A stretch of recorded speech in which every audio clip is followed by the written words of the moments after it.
Hello dear students, welcome to my YouTube channel physics academy. आज मैं next topic के साथ आपके सामने आया हूँ। नया टॉपिक है हमारा एसी जनरेटर। एसी जनरेटर एक ऐसी डिवाइस है जो मैकेनिकल एनर्जी को इलेक्ट्रिकल एनर्जी में चेंज करता है। मैकेनिकल एनर्जी देने के लिए हम लोग कोई भी दूसरा एक्सटर्नल एजेंसी यूज करते हैं। एसी जनरेटर इलेक्ट्रोमैग्नेटिक इंडक्शन के प्रिंसिपल पर काम करता है। जो मैग्नेटिक फ्लक्स किसी कॉइल के थ्रू जब चेंज होता है तब उसमें इंड्यूस्ड ईएमएफ जनरेट होता है। इस फिनोमेना को हम लोग इलेक्ट्रोमैग्नेटिक इंडक्शन कहते हैं और एसी जनरेटर इलेक्ट्रोमैग्नेटिक इंडक्शन के प्रिंसिपल पे वर्क करता है। एक बार क्वेश्चन आया है कि सोर्सेज ऑफ एनर्जी जनरेशन क्या है इलेक्ट्रिकल एनर्जी में। तो इलेक्ट्रिकल एनर्जी के source of generation AC generator में मैकेनिकल एनर्जी है जो हम लोग एक्सटर्नल सोर्स से देते हैं। जैसे ही किसी एक्सटर्नल सोर्स से हम एनर्जी प्रोवाइड करते हैं, कॉइल रोटेट होने लगती है और कॉइल के रोटेट होने से मैग्नेटिक फ्लक्स कॉइल के थ्रू चेंज होता है और उसमें इंड्यूस्ड ईएमएफ जनरेट होता है। अब एसी जनरेटर के चार पार्ट होते हैं। There are four basic elements of AC generator. पहला पार्ट उसका होता है आर्मेचर। आर्मेचर एक इंसुलेटेड कॉपर वायर की कॉइल होती है और इस कॉपर वायर की कॉइल को एक रोटर शाफ्ट के ऊपर माउंट कर देते हैं और हमारी कॉइल जनरेट तैयार हो जाती है। कॉइल की जो एक्सिस होती है वो मैग्नेटिक फील्ड के डायरेक्शन के परपेंडिकुलर होती है हमेशा। दूसरा जो बेसिक एलिमेंट है मैग्नेट है। हम लोग इसमें नॉर्थ पोल साउथ पोल के दो मैग्नेट रखते हैं। एक साइड में नॉर्थ पोल रहता है, एक साइड में साउथ पोल। उसी के बीच में कॉइल को हम लोग रोटेट करते हैं। कॉइल मीन्स होता है आर्मेचर। आर्मेचर या कॉइल जो भी कहें, आर्मेचर को दोनों पोल्स के बीच में रोटेट करते हैं। तीसरा बेसिक एलिमेंट इसका स्लिप रिंग है। कॉइल के एंड पॉइंट्स को स्लिप रिंग से कनेक्ट करते हैं। स्लिप रिंग R1 से एक कॉइल का एक एंड कनेक्टेड होता है और स्लिप रिंग R2 से कॉइल का दूसरा रिंग कनेक्टेड होता है। और स्लिप रिंग के साथ ही चौथा बेसिक एलिमेंट टच करते हुए ब्रशेस दोनों पे लगाए जाते हैं। R1 रिंग के ऊपर B1 ब्रश लगाया जाता है और R2 के ऊपर B2 ब्रश लगाया जाता है। रिंग तो कॉइल के साथ रोटेट होती है लेकिन ब्रशेज रोटेट नहीं होते, वो टच करते रहते हैं, रिंग को प्रेस किए रहते हैं। तो ये फोर बेसिक एलिमेंट्स हैं एसी जनरेटर के। अब हम लोग इसमें का डायग्राम पढ़ेंगे। इस डायग्राम में देखिए जैसा हमने बताया, इसमें जो है दो मैग्नेट्स होते हैं। एक का नॉर्थ पोल इस डायरेक्शन में रहता है, एक का साउथ पोल यहाँ पर रहता है और इस नॉर्थ साउथ पोल के बीच में हमारा आर्मेचर होता है। ये आर्मेचर है, इसको कॉइल भी कहते हैं और इस कॉइल को एक्सिस के ऊपर हम लोग माउंट किए रहते हैं और इस एक्सिस पे ही यहाँ पे स्लिप रिंग होती है। स्लिप रिंग से कॉइल की ये वाला पॉइंट देखिए कनेक्टेड है और जो कॉइल का दूसरा वाला पॉइंट है वो दूसरी स्लिप रिंग से कनेक्ट होता है और ये इसको आर्मर रिंग कहते हैं। आर्मर रिंग से B1 ब्रश कनेक्ट होता है, R2 रिंग से B2 ब्रश लगा हुआ होता है। जैसे ही हम लोग इस एक्सिल में ही हम लोग कोई भी एक्सटर्नल जैसे डीजल इंजन हम लोग लगा देते हैं या विंड मिल का एक्सिल लगा देंगे जिससे कि, या हाइड्रोइलेक्ट्रिक पावर यहाँ पे कनेक्ट कर देंगे, हाइड्रोइलेक्ट्रिक पावर का टरबाइन, जिससे कि ये कॉइल रोटेट होने लगे। तो यहाँ पे एक्सटर्नल एनर्जी से हम लोग सप्लाई करते हैं, एक्सिल में उसको कनेक्ट कर देते हैं। तो उसके कनेक्ट करने से जैसे जैसे एक्सिल घूमेगी कॉइल भी घूमेगी। कॉइल के घूमने से मैग्नेटिक फील्ड जो पास हो रही है, फ्लक्स इसके थ्रू जो पास हो रहा है वो चेंज होगा, जिससे इसमें ईएमएफ प्रोड्यूस होगा और वो ईएमएफ जो प्रोड्यूस होगा इस B1 और B2 ब्रशेस के थ्रू एक्सटर्नल सर्किट में आता है और यहाँ से हम लोग इलेक्ट्रिकल एनर्जी को सप्लाई करते हैं। अब हम लोग इसकी वर्किंग के बारे में पढ़ेंगे। हम लोग जानते हैं कि जो फ्लक्स प्रोड्यूस हो रहा है इसमें वो VA cos ओमेगा t होता है, जो टाइम के साथ वेरी करता रहता है फ्लक्स। जैसे जैसे टाइम चेंज होगा वैसे वैसे ये फाई वेरी करेगा हमारा और कॉइल की एंगुलर वेलोसिटी ओमेगा है। तो अब हम लोगों को फ्लक्स का एक्सप्रेशन मालूम है, phi equal to VA cos omega t होता है। Now we will use the Faraday's law of electromagnetic induction, which is given by is equal to minus n d∅dt। d∅dt में फाई की जगह हम लोग ये वैल्यू रख देंगे VA cos omega T. VA cos omega T यहाँ पर रखने के बाद VA टर्म कांस्टेंट है, ये बाहर आ जाएगा, NVA बाहर हो गया माइनस NVA, और d/dt of cos omega T हो गया। cos ओमेगा टी का डिफ्रेंसिएशन करोगे तो minus sign omega T into omega होगा, तो वो माइनस साइन जो यहाँ होगा इस माइनस के साथ प्लस हो गया, NVA ओमेगा और साइन ओमेगा टी आ गया। तो this is expression for induced EMF produced in AC generator. इसका नाम है इक्वेशन नंबर 1। अब हम लोग जब मैक्सिमम वैल्यू इंड्यूस्ड ईएमएफ की निकालना चाहते हैं तो साइन ओमेगा टी की मैक्सिमम वैल्यू इस जगह पे रख देंगे। साइन ओमेगा टी की मैक्सिमम वैल्यू +1 होती है, तो यहाँ 1 पुट कर देंगे तो ईएमएफ हमारा मैक्सिमम हो जाएगा। तो इसीलिए E max equal to NVA omega आ जाएगा। ओमेगा की जगह हम लोग 2πf पुट कर देंगे, तो यहाँ पे पुट कर देंगे तो ई मैक्स इक्वल टू 2πNVAF। ये इक्वेशन आ गई मैक्सिमम इंड्यूस्ड ईएमएफ की। इसके बाद हम लोग ईएमएफ की एवरेज वैल्यू भी कैलकुलेट कर सकते हैं। हम लोग जानते हैं कि E equal to NVA omega sine omega t, ये भी हमने पीछे प्रूव किया, इसमें एवरेज का साइन लगा दिया दोनों साइड में। अब इसमें देखो NVA कांस्टेंट टर्म है, इसको बाहर निकाला हम लोगों ने।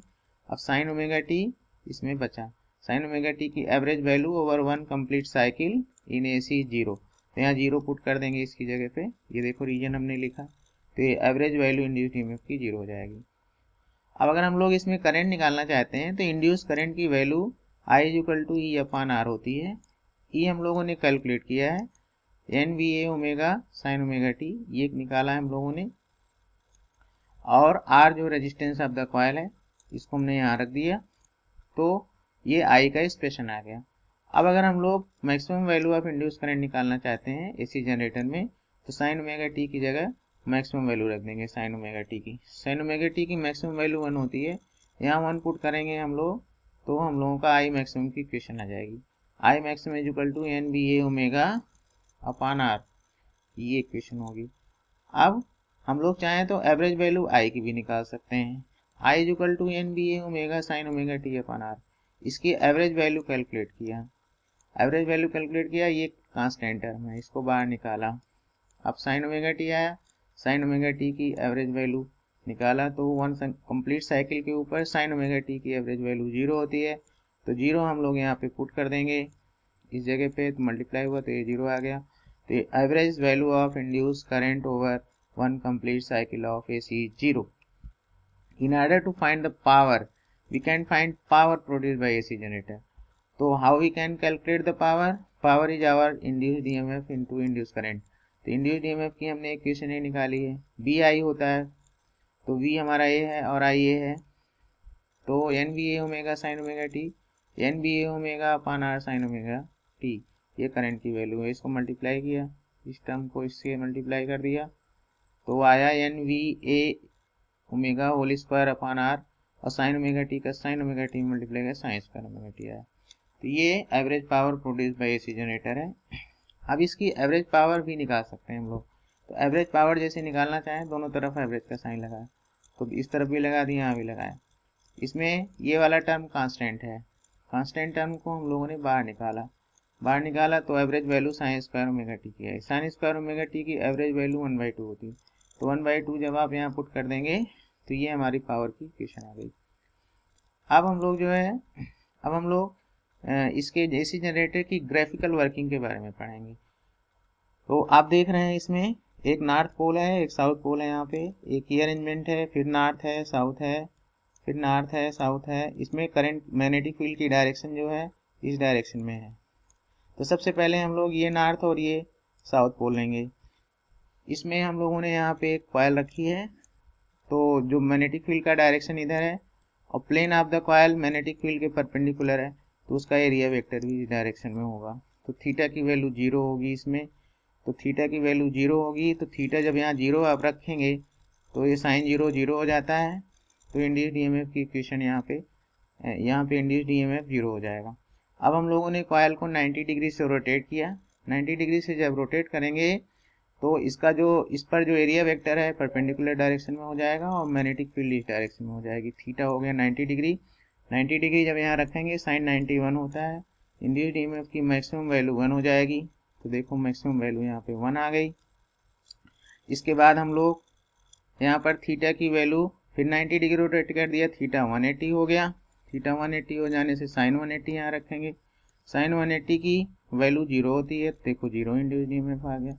अब थीटा फिर हमने रोटेट किया, अब थीटा की वैल्यू 270 हो गई, ओरिजिनल पोजीशन से 270 डिग्री रोटेट कर गया।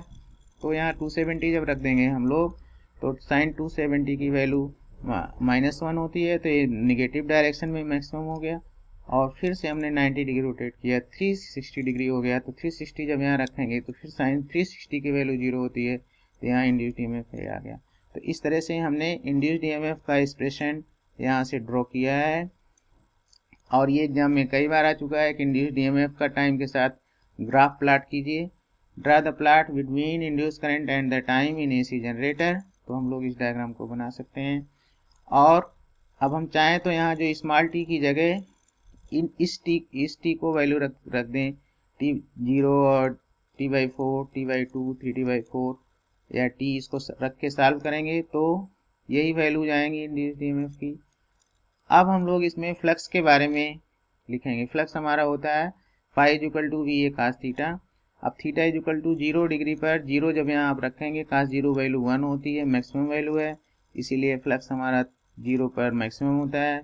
अब थीटा 90 डिग्री यहाँ रखेंगे, cos 90 0 होता है, तो cos 90 0 होता है तो फ्लक्स 0 हो जाएगा। देखो 90 पर ये 90 डिग्री का एंगल है, यहाँ पे 0 हो गया। फिर जब हम लोग थीटा की वैल्यू 180 रखेंगे तो cos 180 -1 होता है, तो नेगेटिव डायरेक्शन में मैक्सिमम हो गया, -1 आ गया यहाँ पर। और जब हम लोग थीटा की वैल्यू 270 रखेंगे तो cos 270 की वैल्यू 0 होती है, तो cos 270 जब यहाँ 0 रख दोगे, 0 से इसमें मल्टीप्लाई हुआ तो 0 आ गया, तो यहाँ पे आ गए हम लोग। और जब अब हम लोग जो है थीटा की वैल्यू 360 रखेंगे तो साइन cos 360 की वैल्यू मैक्सिमम वैल्यू 1 हो जाएगी, तो हम लोग यहाँ पे रख देंगे, तो ये मैक्सिमम फ्लक्स यहाँ पे आ गया, मैक्सिमम फ्लक्स आ गया। तो इस तरह से हमने फ्लक्स के लिए ग्राफ ड्रॉ कर दिया, मैग्नेटिक फ्लक्स और टाइम का ग्राफ।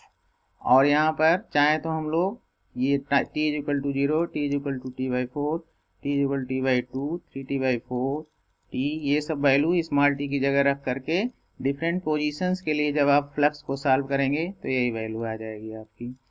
तो इस तरह से हम लोग इसके एसी जनरेटर के ग्राफिकल वर्किंग को एक्सप्लेन कर सकते हैं।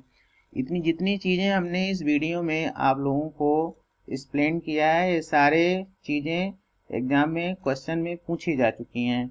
जैसे बेसिक एलिमेंट्स एसी जनरेटर के क्या हैं, प्रिंसिपल क्या है, क्या फंक्शन है इसका, डायग्राम ड्रॉ करिए, वर्क कैसे करता है, how average induced EMF is 0 for one complete cycle, how average current is 0, what is the maximum value of induced EMF, what is maximum value of induced current, and what is the average power generated over one complete cycle in AC generator, and draw the graph of induced EMF versus time, draw the graph for magnetic flux with time in AC generator, how draw the diagram for the rotation of coil between the magnets. So these are the questions which are asked many times. When you will learn this video, you will listen this video, you will be able to solve any question related to CBSE asked in class 12th. तो बेटा अगले video, अगर आपको ये video अच्छा लगा हो तो इसको शेयर कीजिए, लाइक करिए, सब्सक्राइब कीजिए हमारे चैनल को अगर आपने नहीं किया है तो। अभी हम अगला वीडियो डालेंगे, अब इस तरह से हम लोग अगला टॉपिक लेकर के आएंगे। Thank you very much.